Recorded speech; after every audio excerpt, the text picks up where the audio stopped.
श्री राम समर्थ। फरवरी 2। नामस्मरण से सद्बुद्धि निर्माण होती है। कौरव पांडवों को कम से कम 5 गांव दे दे तो युद्ध की नौबत टल जाएगी। इस हेतु से भगवान स्वयं बीच बचाव के लिए दूत बनकर दुर्योधन के पास गए।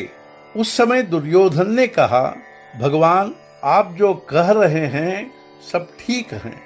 नीति और न्याय की दृष्टि से आप जैसा कह रहे हैं वैसा कुछ करना जरूरी है, लेकिन वैसा करने की बुद्धि नहीं होती तो मैं क्या करूं?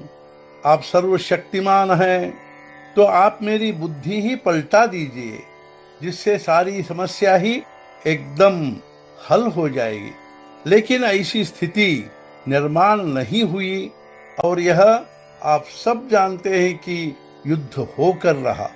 यही बात रावण के बारे में भी घटी है। अतः यह स्पष्ट है कि सगुण रूप के अवतार से वासना या बुद्धि पलटाने का काम नहीं होता। सद्बुद्धि निर्माण करने की शक्ति सिर्फ भगवान के नाम में ही है। इसलिए त्रिकाल में अबाधित रहने वाले नाम के अवतार की अब आवश्यकता है।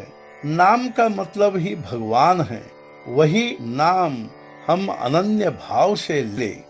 किसी एक आदमी का स्वास्थ्य अच्छा था, लेकिन उसके पैर में कोई बीमारी पैदा हुई।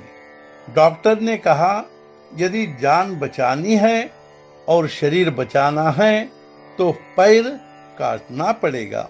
अब जरा सोचो, केवल प्राण है लेकिन न हाथ हिलता है, न पैर हिलता है, न आंखों से दिखाई देता है, न कानों से सुनाई देता है, फिर प्राण का क्या उपयोग? इसके विपरीत सब कुछ है लेकिन प्राण नहीं है तो शरीर का क्या उपयोग? प्राण है लेकिन एकाध अवयव नहीं है तो जीवन चलता है।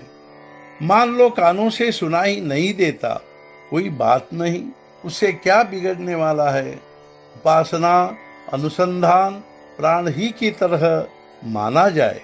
शेष उपाधि है तो शरीर के इंद्रियों की तरह मानी जाए, लेकिन अनुसंधान में खंड नहीं होना चाहिए। अगर अनुसंधान में खंड हो गया तो मानो प्राण ही गंवा बैठेंगे। अनुसंधान संभाल कर जो कर पाएंगे वही हमें करना चाहिए। यदि अनुसंधान न संभालते हुए अन्य बातें ही हम करते रहेंगे तो निराश होना पड़ेगा। हम जो चाहते हैं वह नहीं हो पा रहा है, इसलिए हम दुखी हैं। ऐसा कहने के बजाय जो हम चाहते हैं वही दुख का मूल कारण है, यह मानना चाहिए। फलानी बात सुखदायक है, यह कल्पना ही दुख की जड़ है। यह भावना ध्यान में रख कर हमें सारा बर्ताव करना चाहिए।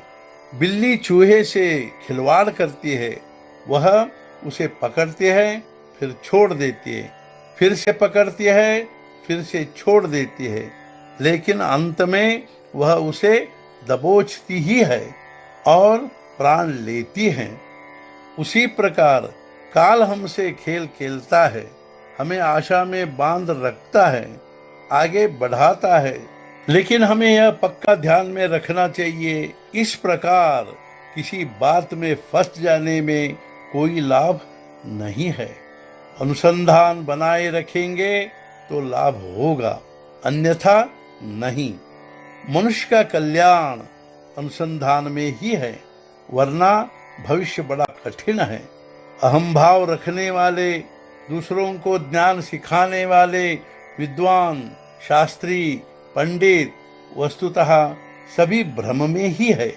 इसलिए कह रहा हूँ, एक बात करो, अनुसंधान, भगवान का निरंतर स्मरण बनाए रखकर जो बनता है वही करो।